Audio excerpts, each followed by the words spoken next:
Hey everybody, it's Josh and I'm back with another Gaming Quick Takes bonus episode. Ha! Tricked you. This is just an intro for our regular episodes, but if you wanted to hear that sweet, sweet intro on those bonus episodes, head over to multiplayersquad.com where you can sign up to support the show. You get 2 bonus episodes every week, some killer Discord perks, and our eternal gratitude. We couldn't do the show without the support of our listeners, and you too can join those ranks over at multiplayersquad.com.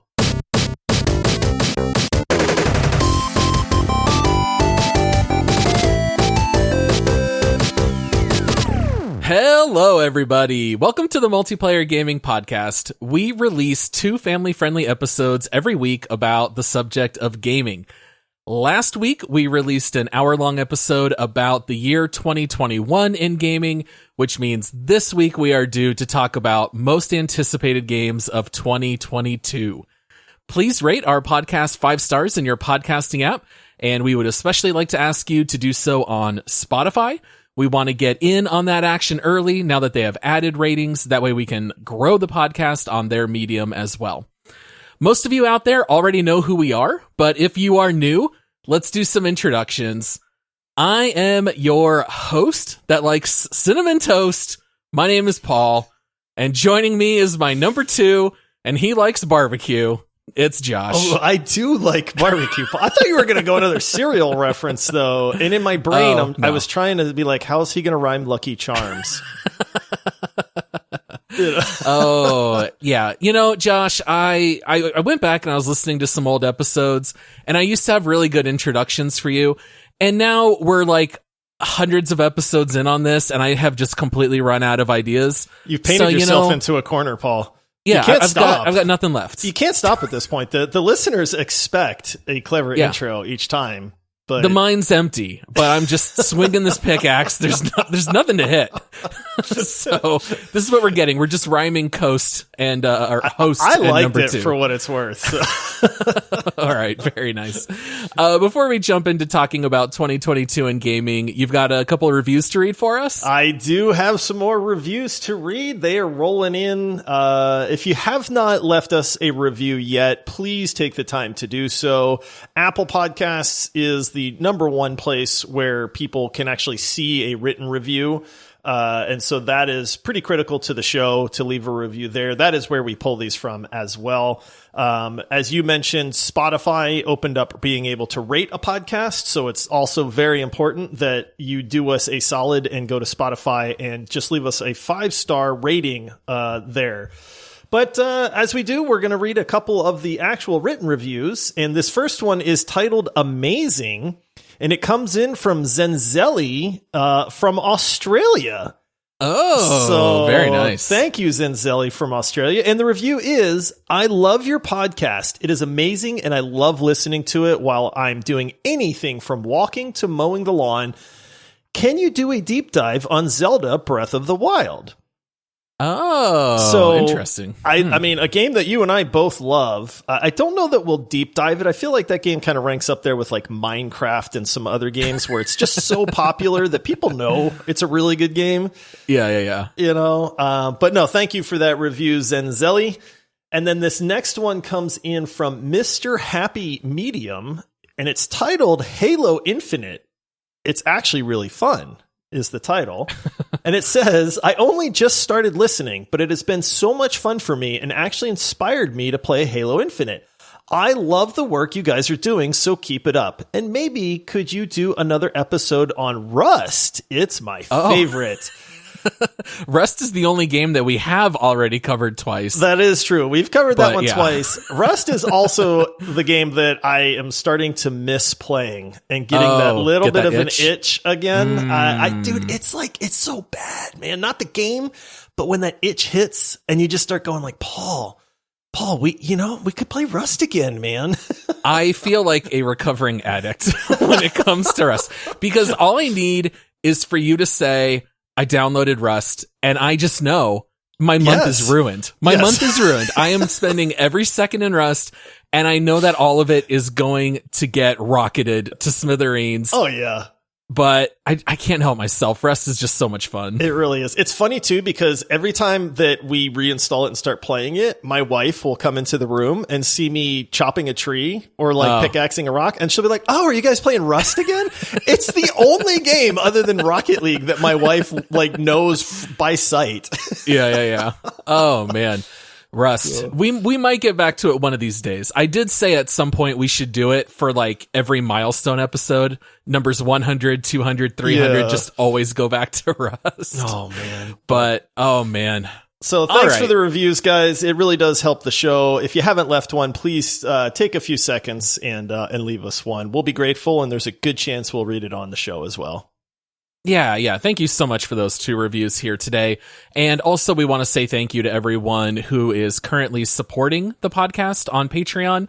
If you want to check that out, you can visit multiplayersquad.com.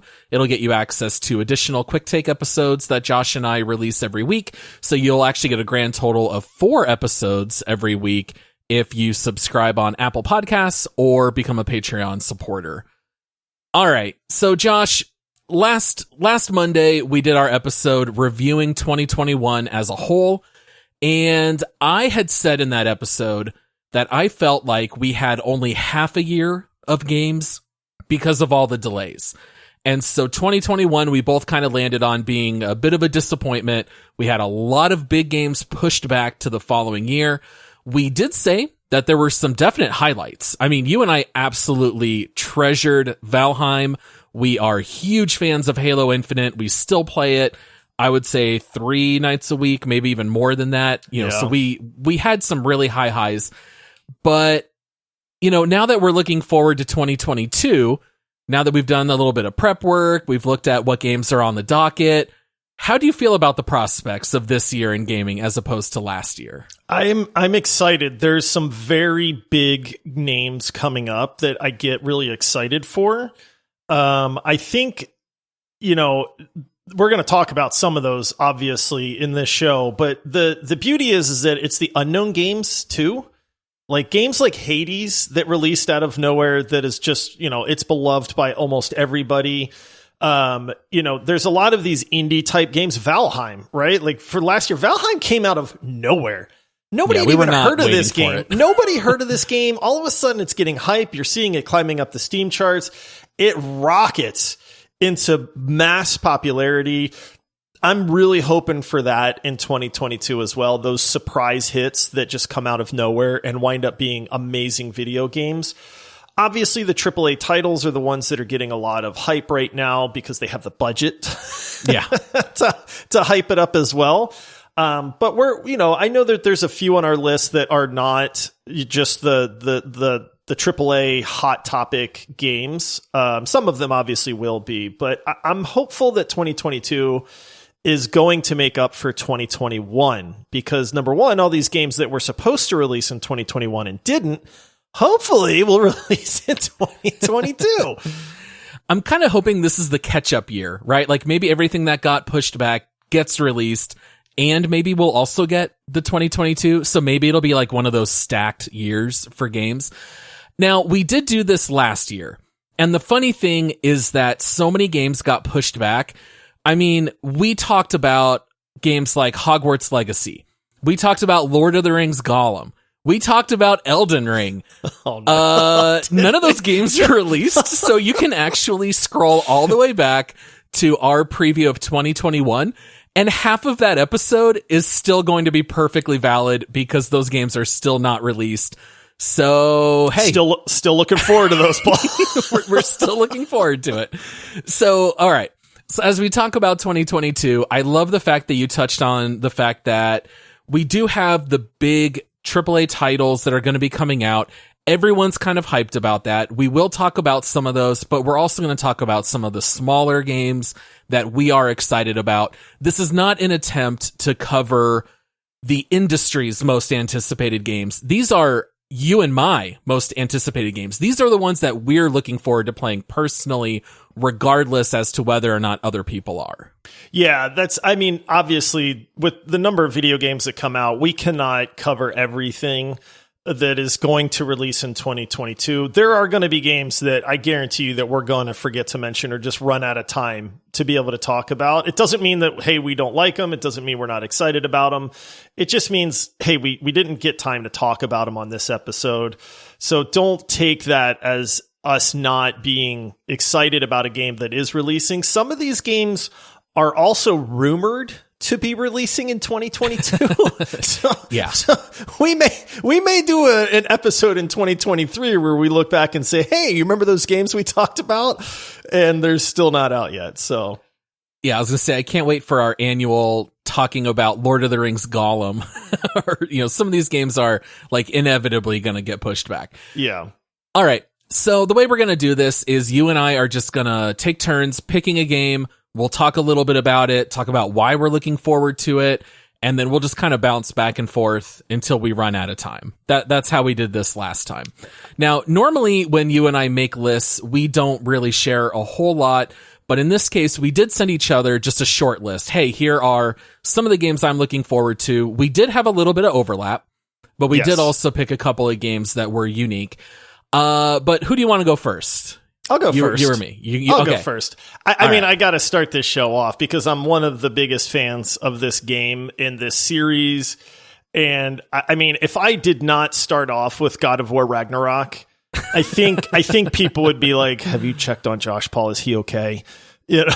Well, you have grown the Kratos beard, which was clearly inspired by Kratos. You were Kratos for Halloween. Can you see the little guy that's now clinging to my microphone cord, Paul? I do. Look at that. Got a little Kratos hanging onto the microphone cable. Yeah, so, God of War Ragnarok. So we're going to get this. We are going to get it in 2022. Now, the release date has not been confirmed. There was recently some news about a leak on the release date that seems to be pretty accurate as far as, it fits into the timeline. There was a leak in a PlayStation database that somebody, I don't know how these data miners and these guys do it, but somebody got this leak, looked into the PlayStation database, and found a release date of September 30th of 2022 for the God of War Ragnarok release date. Now, that is not confirmed.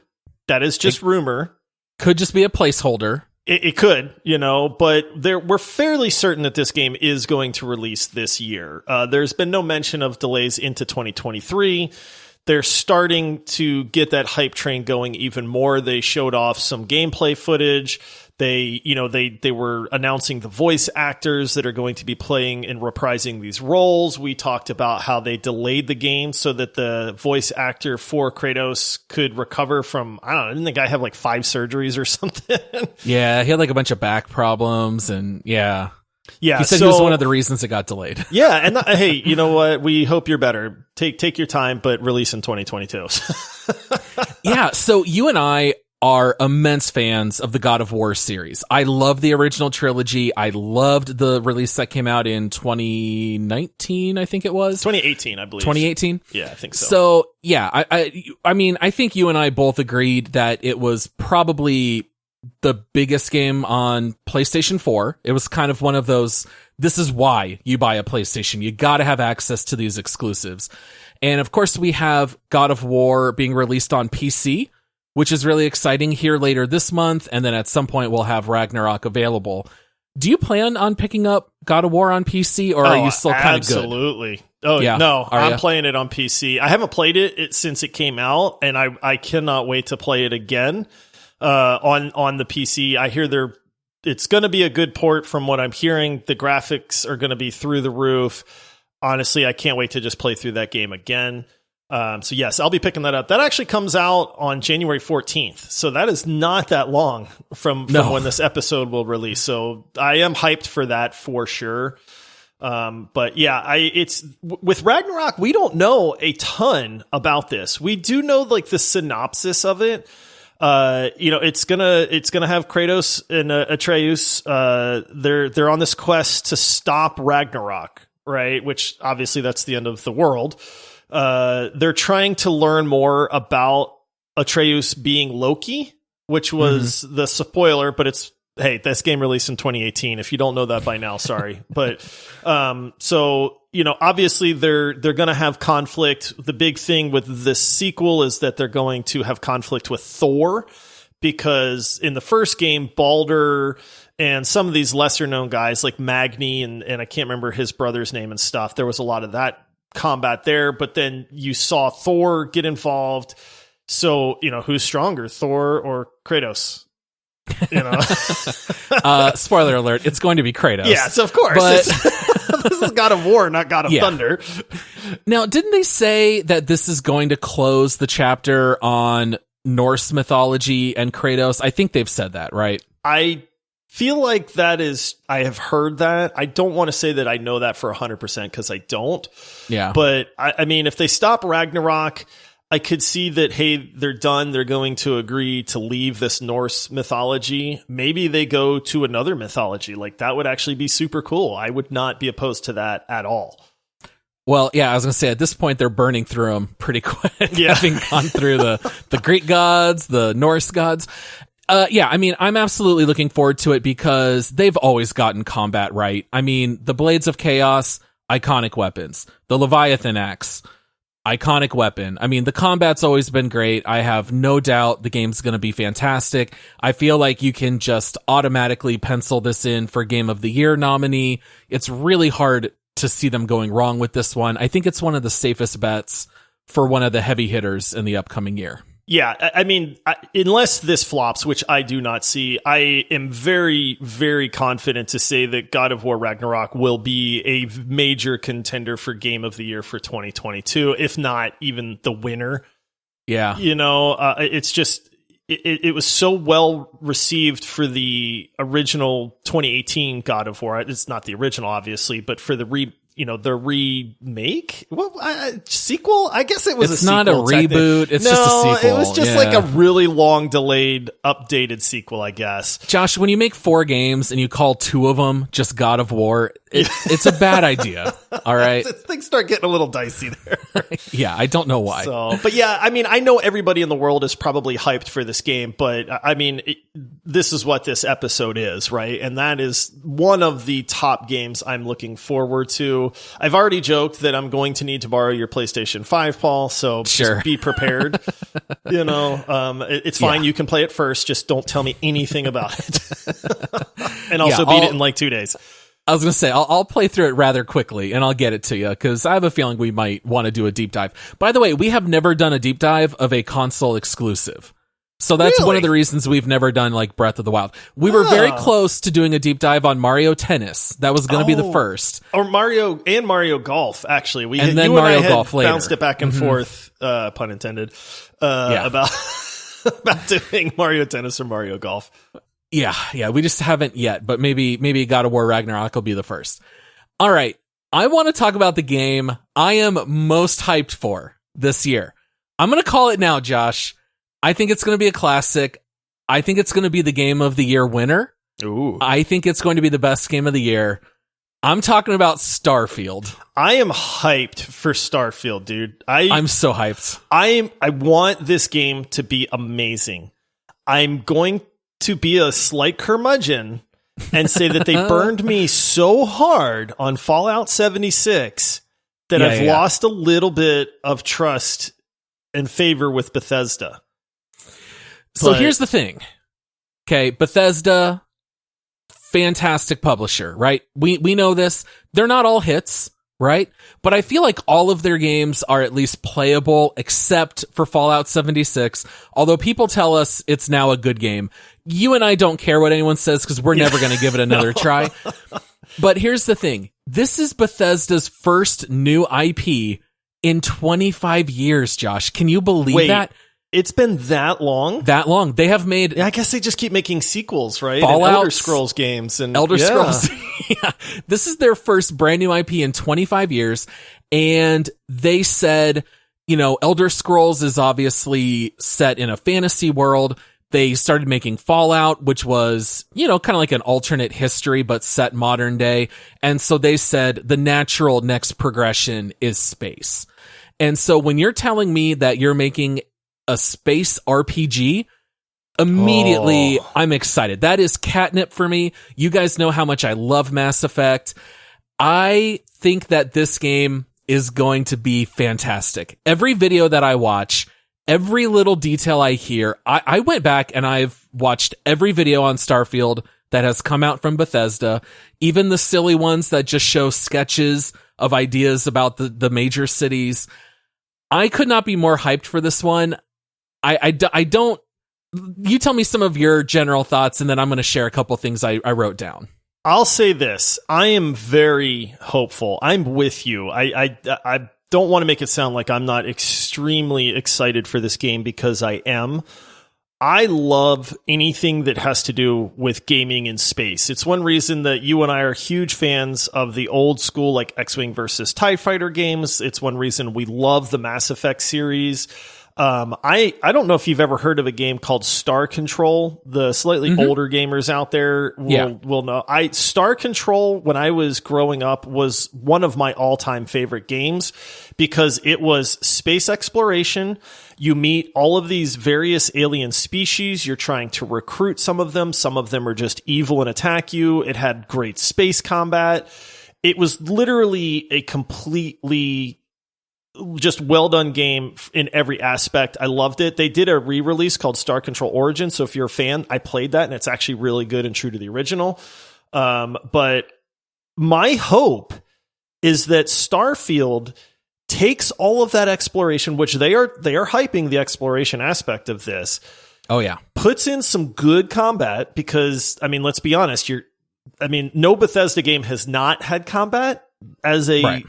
As a flavor. I mean, Fallout, Skyrim, all of these have these, good combat to them. It's not the main focus of the game, but I'm so optimistic, dude. That's what I want to just hop around planets. I want to meet new alien races. I want to be able to interact with them. I want to explore these different environments. I want to have a super cool spaceship that I can do things with, and I'll be happy. All right, so here's some things for why I'm so excited about it. All right, the game takes place 300 years in the future, and Bethesda has said they want to answer the question, now that man is living amongst the stars, what does that mean? All right, so the game is clearly trying to grasp at big things. They talk about the fact that they are creating a universe, not just a game. So they clearly have these really high set goals. They talk about this game including space pirates. It has religious zealots. So the fact that they clearly care about people groups and the cultures inside the game, that's why I love games like Dragon Age. I love the fact that you can meet all these people who are talking about the great prophet Andraste, and they've got this entire religion that people in the city follow. And it's just so much care and love when you build cities and environments and people groups. It seems like they're definitely doing that in Starfield. They have been developing this game since 2015, and it has been playable since 2018. Ooh. So they say this game will release on November 11th of 2022. And shockingly, they have said multiple times, we are very confident that is the release date. That tells me that this game is probably already better than most of the other releases that we see. This game is already playable. I have a feeling they really are just tinkering things, and I think this one's going to release very well. I know Bethesda does not have a great track record of releasing games that are ready and playable on day one, but I think this one might fit that bill. Yeah, I mean, their games have always been a little bit buggy, but nothing that's groundbreaking or immersion breaking. And if there's one thing that Bethesda is absolutely excellent at, it's world building. I mean, look at Morrowind, look at Oblivion, look at Skyrim, look at Fallout. I mean, these games are classics because when I say Fallout, your brain pictures the Fallout universe. Oh, yeah. And if I say, hey, Elder Scrolls, again, you just instantly, it's comfort, right? It's like hot chocolate. Your body just goes like, oh yeah, that's great. I want that. And so that's a lot of what Bethesda does. Now, yes, they had the tarnish flop of Fallout 76. I'm a little jaded, but I'm willing to forgive and forget because their history is so stinking good that I can't not be excited for this. And I have a feeling, like you said, that they're going to take their time with it. They're going to release a good finished game, maybe some bugs. I'm okay with bugs, as long as it's not Cyberpunk level bugs, but if this is a new IP that they are building, then this is a cash cow for decades for them. I mean, look what they've done with Elder Scrolls and Fallout. They know how to build a world, man. Oh yeah, 100%. Yeah. They talk about the fact that you're going to be tempted to just sit back and watch the sunset in the game. They talk about the fact that the fact that you're going to be able to just sit back and watch the world function. That was some of my favorite things to do in games like Red Dead Redemption 2, where you could just sit back, watch all these characters interact, and depending on where you go and when, and depending on a little bit of luck, you got to experience crazy stuff that happened in the open world, and you would talk to your friends about it, and your friend never experienced that, but they experienced something completely different. And the Starfield team said that that's exactly what they're aiming for. They said they want you to be able to run to your friends, talk about some really exciting thing that you did in the open world. And so it sounds like this game is going to be very immense. They have said there's the game that they intend for you to play, and then also handing the game off to the community. So it's still going to be mod friendly. I think this game is going to have one of those 10-year shelf lives. Now, a year from now, if I'm totally wrong, you can all call me an idiot, replay these sound clips. Yeah, nobody wants that, though. That's no one wants it. You're right. Yeah. What I want is, I want them to take the world building that they're so good at, and I want them to do that with multiple planets. I want to feel like, instead of going to like the city of Whiterun and being like, ooh, look at this, I want to fly to a new planet and be amazed at how crazy and lifelike and different that planet is versus, these planets over here. The one thing I don't want, unless they're monstrous, is I don't want like 3 planets.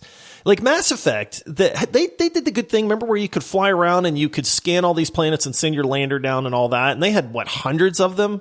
I feel in like the first one they did, yeah. And I mean, I totally get that not every planet had lore to it necessarily, but I want that variety. Like, give me 20 planets, man. Like, I don't know if that's even doable.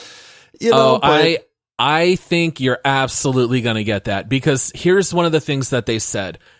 Bethesda loves giving you those step out moments, right? Like, I think of playing Fallout 4 when the first time you leave the vault, right? Yep. Or you think about playing not Skyrim, Oblivion, when you open up the sewers after you escape and you go into the open world, right? They said that Starfield has 2 step out moments.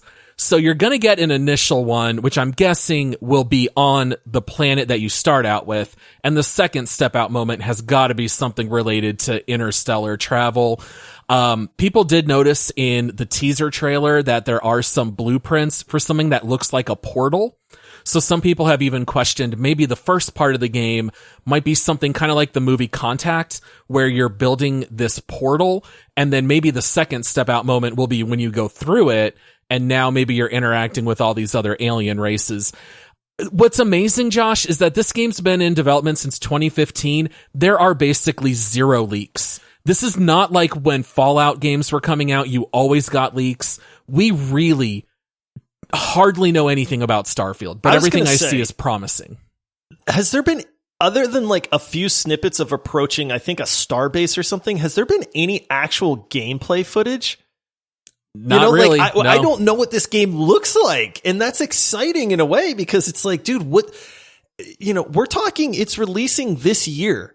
So, but I'm all for not hyping this for like 4 years, 6 months beforehand, give me a little gameplay trailer and just say, hey, you guys want to know what the game looks like? Here you go. And like, that's fine. But it's just, you're right in that we don't know a whole lot about this. There have not been a ton of trailers. There's not been that 30-minute demo. There's not been, we don't know. We just don't know. Is there space combat? Is there ground combat? What is exploration like? Are there, what are character interactions like? All these things, we just don't have an idea. We know that they are building this phenomenal world. Like, those are the videos that you can go and watch, is them talking about how this is a labor of love and how Bethesda is super hyped about building this game. And if we know anything about the desire to make money and what Bethesda is good at, I'm very excited because this could be one of the best new IPs that have come about in a long time. Yeah, I completely agree. It's one of the reasons I was so excited about Outriders, because you gave me an action RPG shooter, but set in space. And this I don't think will be as action forward as Outriders. Yeah. I think this is going to be very akin to Mass Effect. I think it's going to be story driven, a lot to discover in the open world. I think it's going to be a much bigger Mass Effect. At least that's kind of my hope. Maybe it's a pipe dream, but that's what I envision. Yeah. All right, that's enough with Starfield. What do you have next on your list? So for me, I mean, this one's coming out very soon, but I am very hyped for this game. I know that you're actually excited about it as well. But Elden Ring, it releases February 25th. I mean, that's a month and a couple weeks away. So this is rapidly approaching. I have always said that I'm a huge fan of the Dark Souls series. I also am a huge fan of George R.R. Martin. I read all of the Game of Thrones books before they were ever turned into the TV series on HBO. I don't know how much they like to tout that. I don't know how much input he had. I know he helped, with some of the lore and stuff like that, but I feel like it's more just a selling point on his name. But these games are all about the gameplay. They're all about the combat. They're all about the monsters and the creatures that you come across and the boss fights that you have to do. It's about dying hundreds of times and wanting to throw your controller through the window. And I'm all for that. I love difficult games. I love combat.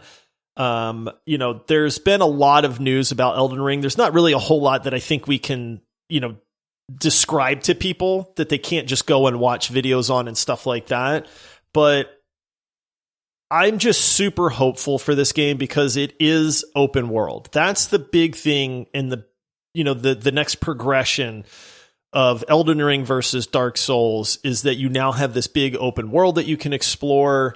How is that going to impact the series and the gameplay? We don't know. I'm super hopeful that it's going to enhance it, just like it did with Halo Infinite. Mm-hmm. I mean, this is one that I know I'm picking up. I know I'm going to play an awful lot. We don't know how hard it's going to be. That's another question because Dark Souls has always been very difficult. Is it going to be easier? Is it going to be harder? That I don't know. I gotta say, it looks beautiful. I mean, every time we've watched videos, it looks great. The giant bosses look amazing. You get to see really intricate mechanics that they all bring. So there's going to be that element of learning the boss fights, which is always exciting. If you can just run in and destroy these bosses, it doesn't feel like an accomplishment when you beat it. So hopefully it finds that sweet spot where it's not too punishing. It's just challenging. And you have to pay attention. That's the thing with Dark Souls, right? When you die, it's because you made a mistake and you know what you did wrong. And I'm sure Elden Ring is going to be very similar. No question, we will deep dive it this year. It's coming out next month. This is the first really big hyped game coming out this year, I think, for the masses. Yeah, yes, that's true because it's going to be available on I think all the platforms. And so the other the only thing too is like everybody that likes Dark Souls loves Dark Souls, right? You like the games, you like the series, you like stuff like Bloodborne and Nioh and Sekiro and those types of games. Some of those are harder than others, but most of the Dark Souls games are hot garbage when it comes to graphics. I mean, low resolutions, dull, dingy, all that stuff. I know as a fan of the series, a lot of people have always said, dude, I would love a Dark Souls game that has really good graphics because the gameplay is perfect where it's at. And I feel like that's what Elden Ring is trying to do is say, hey, you guys want Dark Souls, but where it looks really, really pretty, well, here you go. And I know that's something stupid to get excited about, but I'm excited about it. And that one comes out when? February 25th. Yep. All right. So there's only one problem with that release date, Josh. I know what the problem is, Paul. The problem is that you and I are already hyped to play an MMO that comes out 2 weeks before Elden Ring. we got to talk about Lost Ark, because this comes out in just a few weeks. It does, and it's on your list and my list of games that we were both very excited for. So Lost Ark, we have talked about in the past. You and I both participated in the beta. This is a game if Diablo and an MMO had a baby, right? This is action RPG to the max. You get several abilities that run on cooldowns. There's lots of weapons. It has pets. It's got economy. It's got everything you would want from an MMO. It's completely free. That's the best thing. You can play it free. And probably the thing that I'm most excited about, this game's already several years old, Josh, because it's been released in South Korea for years. They've had all the time in the world to tinker with it. Whatever they did wrong in the very beginning, it's already had all the wrinkles ironed out. We normally are the guinea pigs on these kinds of games. I love the fact that we just get to jump in and play a polished MMO that already looks and feels great, and we can just jump right in. You mentioned you and I both played the beta. I was instantly impressed with this game. I don't remember who found out about this game. I remember you talking to me and being like, hey, there's this MMO coming out. I think it's right up your alley. It's called Lost Ark. And I was like, I've never heard of that before. Yeah. So I do remember like you and I chatting about it. And then at the time you could pay $15 to get into the beta as like an early founder or something like that. And so we were like, okay, fine. And I jumped in and I'm like, number one, this game's beautiful. Number two, this game is smooth as butter. I mean, responsive. Running around the abilities, I'm a little tarnished because we got hyped for New World. We got let down by New World. And one of my biggest complaints about New World was the fact that you only had 3 skills. Yeah. Like an MMO, I don't need the World of Warcraft 40 skills on my toolbars, and I'm only going to use right. 3 of them, but I want a selection of skills. I want to be able to pop, 8 different or 10 different abilities in combat.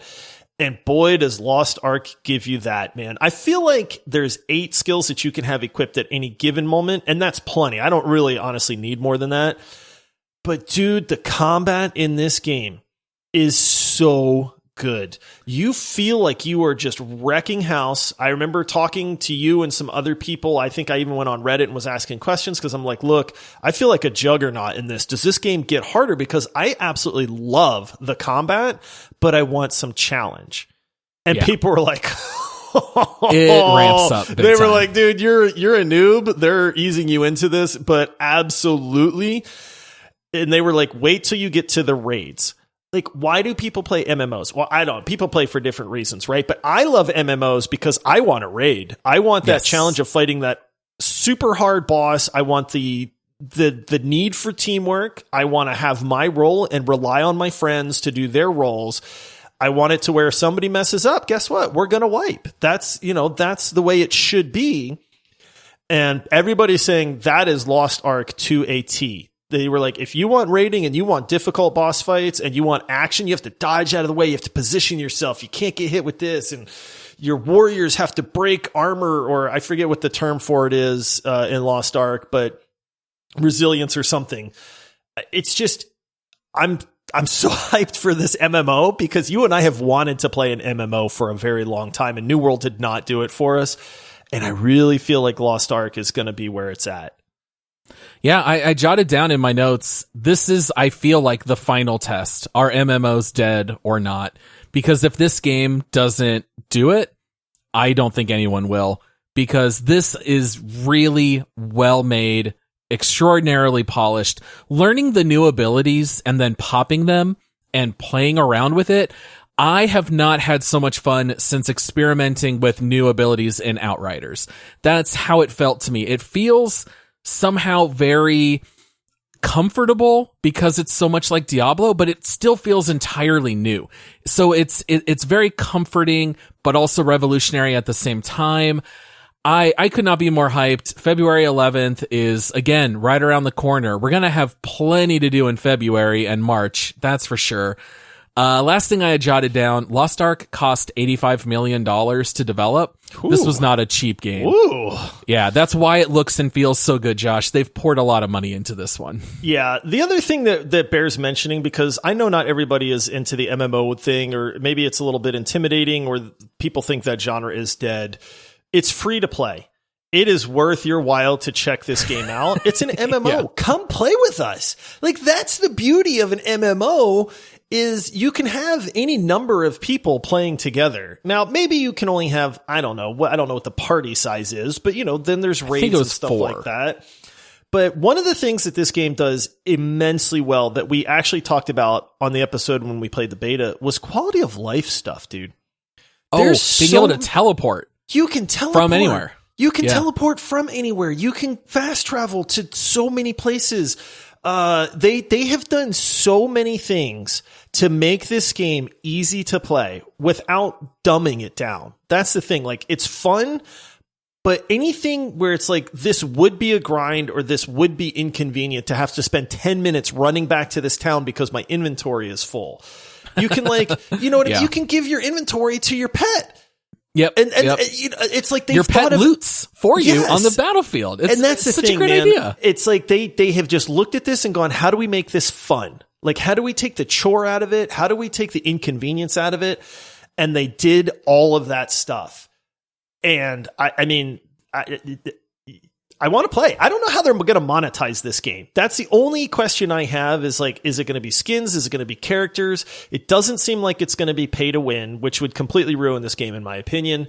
But I am super hyped for it. It's funny because Michael Butler, who has guest hosted a few times with us, saw that we were talking about it, started looking into it, and he got instantly hyped and was like, I cannot wait to play this with you guys. Yep. And I'm with you, man. And the fact that this is a month away is super exciting. Yeah. And the last thing I'll say about it, because I know we were kind of spending a lot of time on a short number of games, you actually have to you had mentioned a lot of dodging. And it feels a little bit like when WildStar came out. You are not standing still and just casting abilities. You are actively running all over this battlefield, charging back and forth between enemies, popping abilities that move you all around the map. It has tons of action, lots of clicks per minute. It's going to be action pumping, adrenaline filled MMO fun. And I feel like we haven't had that in really a long time. So I'm hyped. This one's published by Amazon, but they had nothing to do with the development. So I am fine. I am fine with that. They've been nowhere near the code, Josh. Yeah. They're just publishing it here in America. All right, what you got next on your list? Okay, I'll try to pick this up a little bit because I know we're getting chatty on these, but it's hard not to talk about games that you're excited about. So I know. This one is not on your list and was on my list. That is Baldur's Gate 3. Okay. Now, Baldur's Gate, if you're familiar with the Baldur's Gate series, it's one of the best series ever made. Turn-based RPG. Right, turn-based RPG. Baldur's Gate 3, I think Baldur's Gate 2 has been a very long time ago. I don't know what year that came out, but I feel like it's been at least a decade, if not more.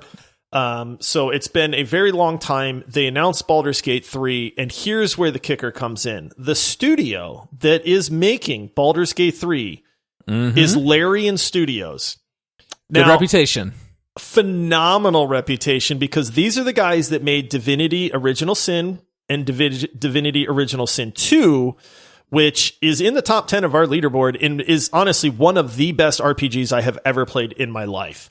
And so the fact that Larian Studios is developing this game has me super pumped. It also is going to use the D&D 5th edition rule set, and I'm a huge fan of D&D. So you're taking a studio that I absolutely love that makes one of the best RPGs and turn-based combat games. You're meshing that with Dungeons and Dragons rules in the Baldur's Gate universe. Like, I don't know what more I can say, man.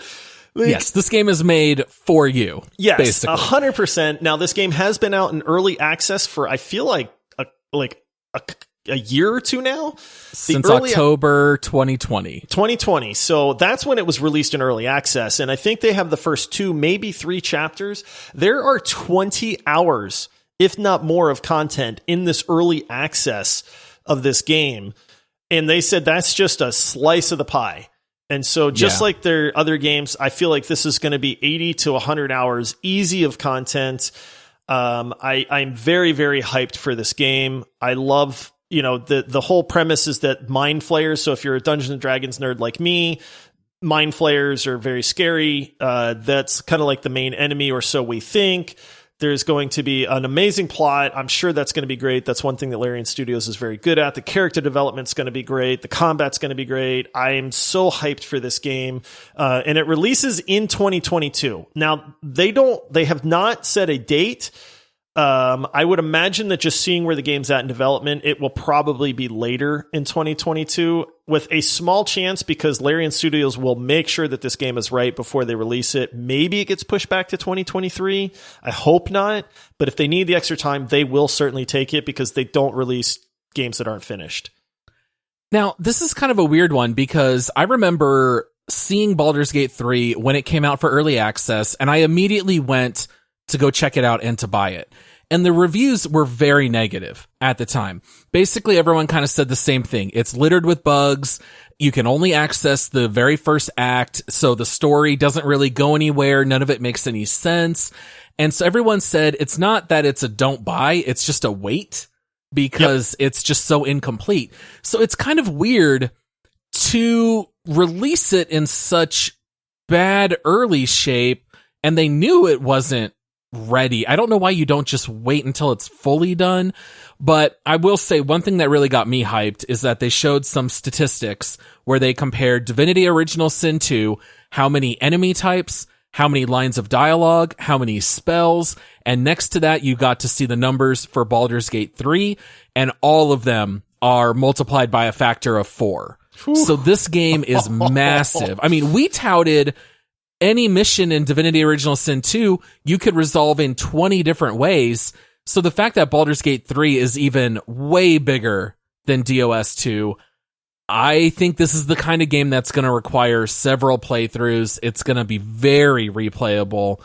It'll be great as long as it's a finished product. And that's the thing. They even came out and said, listen, we get that this is early access, and it was bug filled. The character, like the dialogue wasn't even in the game yet. So people were like, hey, this is not what we expect. They went, guys, it's early access. Like, we get it. I think part of the problem is they were charging like $40 for the early access version. And I think people were just assuming for $40 for an early access, this game should be somewhat finished, and it was not. I think it was all 60. It might have been. I remember it was very expensive for an early access game. Now, what they've done, though, is they've taken a lot of the feedback, and they've actually used that from the players and said, hey, look, everything's going to be fully voiced. Don't worry about it. It's just not in yet. And people went, well, the content's not there. And they went, look, we get it. We're working on that too. They have just repeatedly reassured everybody that it's early access. I did check on this a few months ago, and the overall thought was that the game has progressed a lot, since then. That's a good sign. Right. And people have said they added a new class or two. I can't remember what it was. They were actually showcasing some of the combat and the choices and the D&D rules and how those interact and stuff like that. It's a massive, massive undertaking, and that's why I say it is supposed to release in 2022, but if it's not ready, I do not think that they're going to push this out. I think they will just easily delay it and say, look, this game needs more time. I'm okay with that at that point, because I love this studio for the games that they make, and I don't want to be disappointed by Baldur's Gate 3, but Baldur's Gate series is beloved. You can't mess it up, and so I don't think that they will. It's a really good foundation, good backbone. It's got good bones, no matter what. All right, the next game that I want to talk about here is a little bit of a smaller title that I'm guessing a lot of people out here have not heard of, and that is the Callisto Protocol. Now, I believe you don't know very much about this game either, right, Josh? I don't know. I have heard the name, and unfortunately, I wanted to watch some content about this just so I knew what the heck you were talking about, and I didn't get a chance. So explain to me why you're hyped for this, Paul. Okay, well, let me ask you a question, Josh. How do you feel about Dead Space? Phenomenal. You and I love the first Dead Space in particular. Yes. One of the all-time greatest, right? Yeah, it really is. Pioneer in regards to UI, to sound, horror in space games. Suspense, yeah, I mean, all that. Now, the lead guy who created Dead Space, his name is Glenn Schofield, and he spent a whole decade making Call of Duty games, which is a little bit of a bummer. Okay. I feel like this guy's more of a visionary than Call of Duty. But he went to the PUBG people and said, I'll build you a game studio and I want to make this game called Callisto Protocol. I want to make the scariest sci-fi game of all time. And they said, go for it. And he says that they have left him alone for 18 months. He just hired his own people. They wrote their own storylines. They've been developing this game without feedback from the top brass, which is what you love to hear, right? You love hearing that nowadays. Business people should not be getting into the nitty-gritty of how to create art, right? Let the artists create the 100%. art. Yep, that's exactly the words I was going to use, is let artists do the artwork. Yes. So in this game, you play an inmate of a prison on Callisto, which is the second largest moon of Jupiter. And we don't know a whole lot about the game, but they do say that you are going to slowly unravel weird, evil, crazy mysteries behind the prison and the people who run it. Now, the teaser trailer that you get to watch, there's not a whole lot that you see, but you do see an inmate that basically gets attacked and killed by some kind of monster. And then it kind of zooms out and you see that there's a prison like worker. I don't know if it's supposed to be like the warden, but someone's watching that happen on a security camera. So they know that these inmates are being killed by some kind of monster. We don't know a whole lot beyond that. But when you tell me that this is made by the guy who did Dead Space, and he said that almost everyone he brought on board are people who worked on Dead Space with him, that's going to get me hyped, because you're talking about people who love video games, making video games, and they know how to do it well. So this one's definitely on my radar. Is it like exclusive? Is it PS5? Is it PC consoles? Do you know if it's...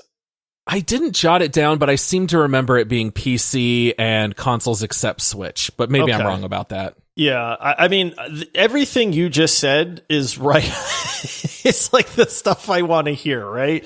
Keep the publisher CEOs out of game development.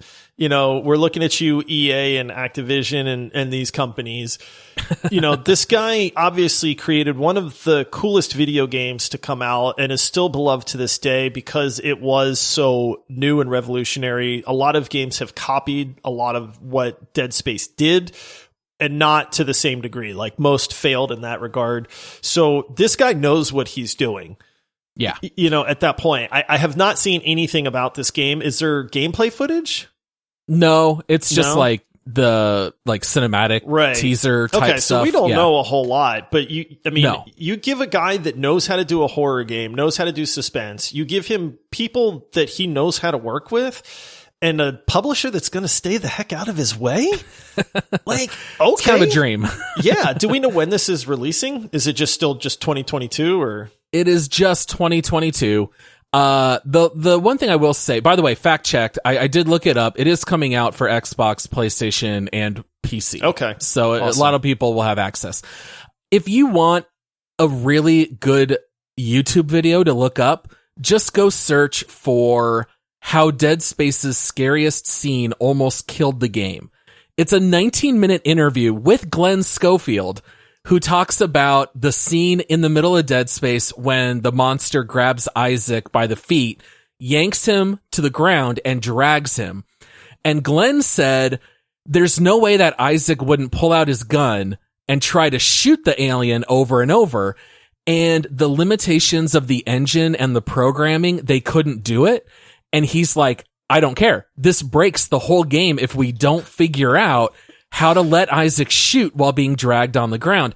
And so he's a fantastic storyteller. You get a real sense of like his expertise and what he brings to the table. Yeah. And that just, I love that video. And that to me really sold, I'll play anything that this guy makes. And maybe they're not all going to be classics, but he clearly understands what gamers want. Sci-fi horror is such a good combo though. You know, it really, really is. And I mean, I know there's just scary horror and stuff like that, but sci-fi horror just clicks so well. It's a good genre. All right. mashup. Well, after this, I'm going to have to go watch a little bit of that because I'm not familiar with it, but now you've got me excited too. So. Yeah. All right. Hit me with your next one, Josh. Okay. This one, I'm not like super hyped because I don't know what my expectations are for this game, but that is Warhammer Darktide.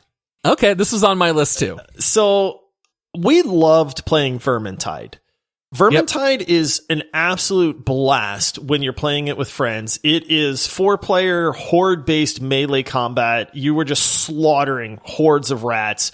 It's so fun. It's got phenomenal graphics. It's got great atmosphere. It's just really, really a fun game to play. You can get all kinds of different weapons, and you can level up your characters and the progression and stuff like that.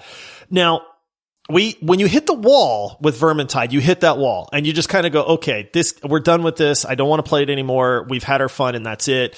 And that's okay. But because it is repetitive by nature. It is very repetitive. Yes. Once you play each level a few times and you play each character in those levels a few times, you've kind of done it all before. The game does get repetitive.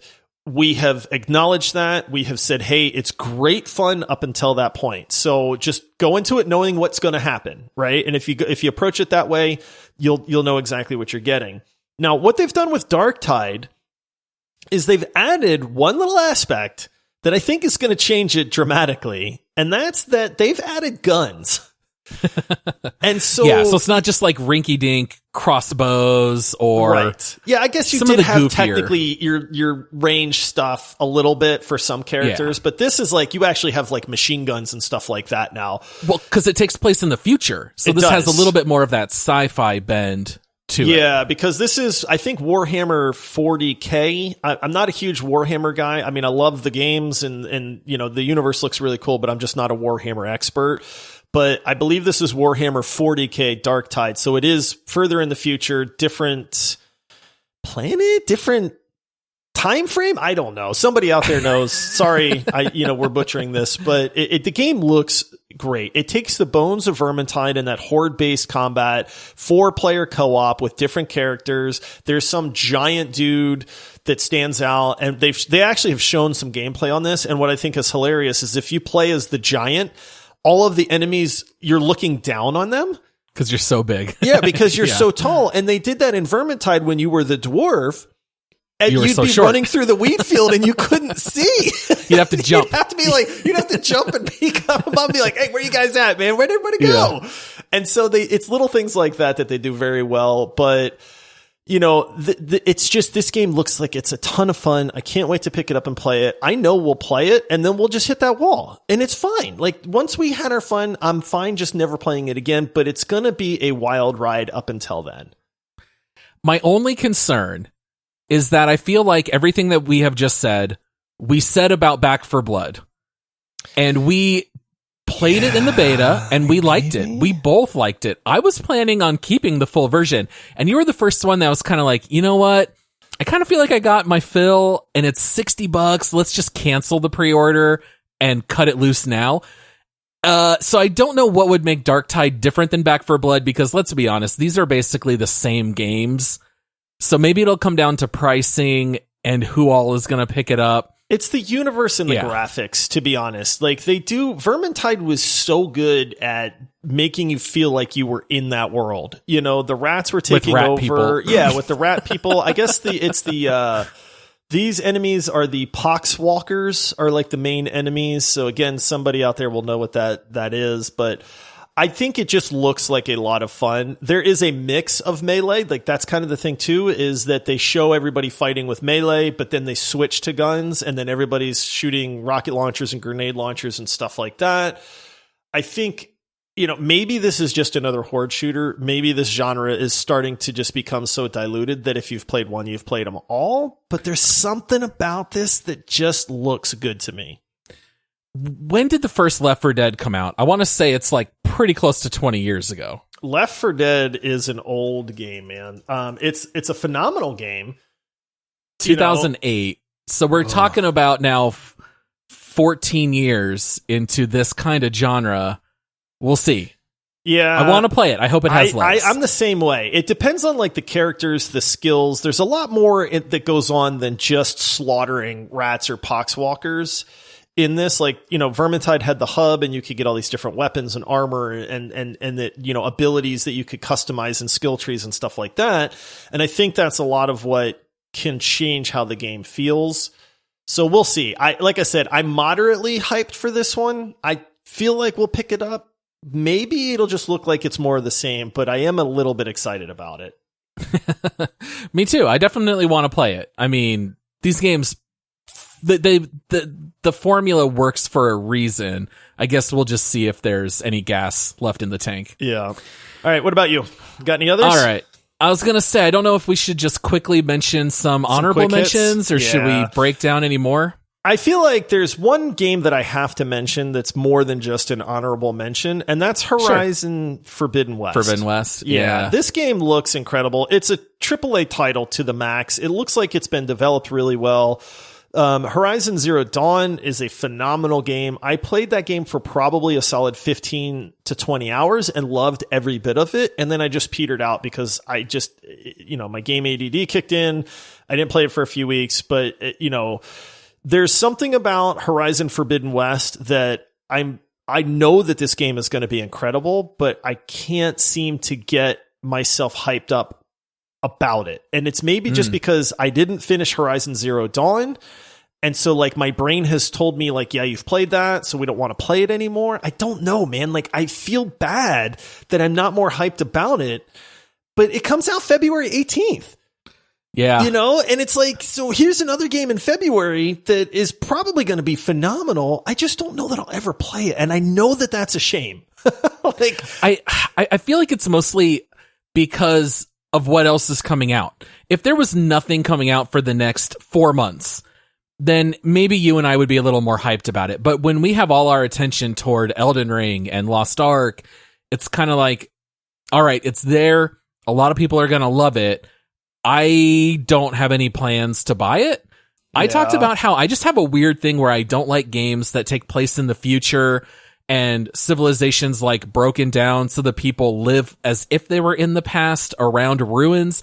It's just something weird about that aesthetic I don't like. Like you have all this technology, why aren't you using it? Like why are you living primitively if there's obviously like something more advanced out there? Yes. If there was like, if nuclear warfare destroyed like all the major cities, but we still had thousands and thousands of people alive, I feel like within 100 years, we would probably get everything back to where it was. So there's something about it that I'm not crazy about. It's also a PS4, PS5 exclusive. And maybe that's part of it. Like I do have a PS4 again. We got one for my daughter for Christmas. So I have access to a PS4 now, but I don't want to, I'm not slandering this game. I think it's going to be great. I know that there's a lot of people that are super hyped for it and they've been waiting a very long time. So I don't want to leave it. I don't want people to yell at us and be like, hey, how could you guys not talk about this? Like I'm acknowledging that this game is probably going to be great. It's just not on my radar necessarily. Yeah, I totally hear you. A couple other things that are coming out.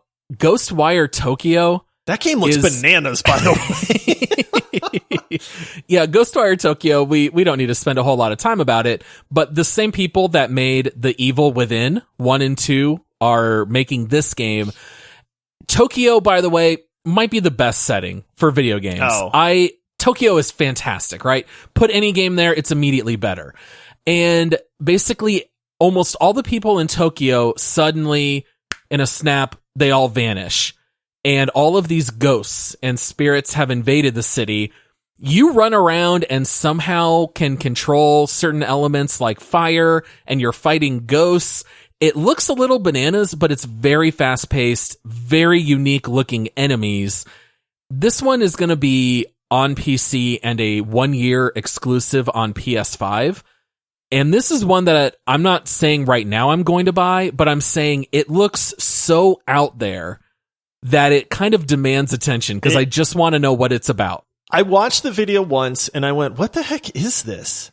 And then I watched the video again and I went, I kind of like this. It's kind of cool. There's something about it, right? It's all the guy doing like putting his hands together and doing like the Hadoken thing or whatever, but then not magic necessarily. I don't know. It really does look bananas. There's definitely like combat and fighting in it and spell casting, but it doesn't look like spells. And it's all fast paced and there's demons everywhere. I don't know, man. It's very hard to explain. You got to watch the video, watch it twice. Cause it took me the second time around. That's when I kind of went, yeah. Yeah. It's definitely not like an old formula. This is something that's a little bit new and different, which I always like. Yeah. So a couple quick hits for me. Redfall was a game that we talked about. This is a 4-person co-op, almost like The Division, but against vampires. I feel like there was a cool little demo that really caught our attention. Very scripted. Yeah, we don't know what it's going to be, but it looked like maybe it could be fun. But that was one that's coming out this year that I do remember.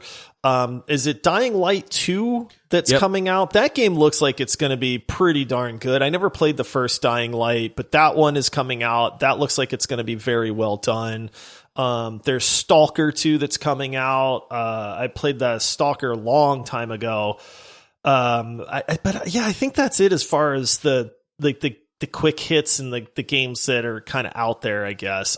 We'd be remiss if we didn't mention Breath of the Wild 2, because there is rumor that it's coming out in 2022, but I feel like these rumors are not very justified. So I'm not buying it. I'm not optimistic that Breath of the Wild 2 is coming out this year. So there's a reason we didn't really hype it and talk about it, because neither one of us really think it's going to release this year. I would love to be wrong on that, by the way. Yes. I would love nothing more than for it to come out this year. But I feel like we'd know a little bit more about it if it was, but who knows? Couple other things that are coming out. Gotham Knights. I was a little bit excited, but I was still a little leery about it. But once I was able to see more footage, I got to tell you, the pre-alpha footage looks great. It looks real good. Yes. What do you call the bat motorcycle? The bat bike? Sure, whatever it's called. The bat bike just looks really responsive and can turn corners really tightly. So you get to see them driving in the city, which looks awesome. It looks so much like the Arkham games. And I know that this is made by the people who made, I think, Arkham Origins, but technically this takes place in a different universe.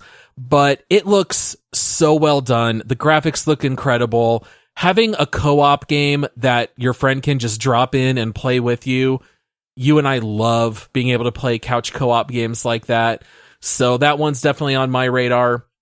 Also, Saints Row. And just to tell you what a big year we're in for, here's others that are probably coming out this year. Forspoken, Hogwarts Legacy, Lord of the Rings Gollum, Marvel's Midnight Suns, Multiversus, Pokemon Legends Arceus, that comes out this month. You already mentioned Redfall, Slime Rancher 2, Splatoon 3, Stray, that's the one where you play as a cat. That's the cat one, yep. Yeah.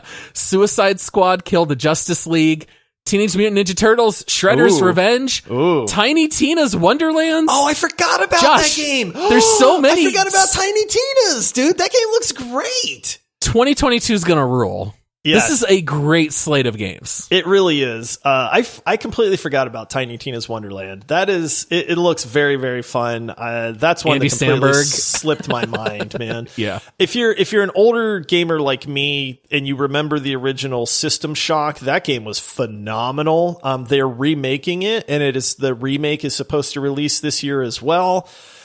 There's just a lot to be excited about, man. Hollow Knight Silk Song, where you and I are likely going to deep dive Hollow Knight because neither one of us have played it. We know it's a very well-beloved game, but, the Silk Song is coming out, which I know a lot of people are hyped for.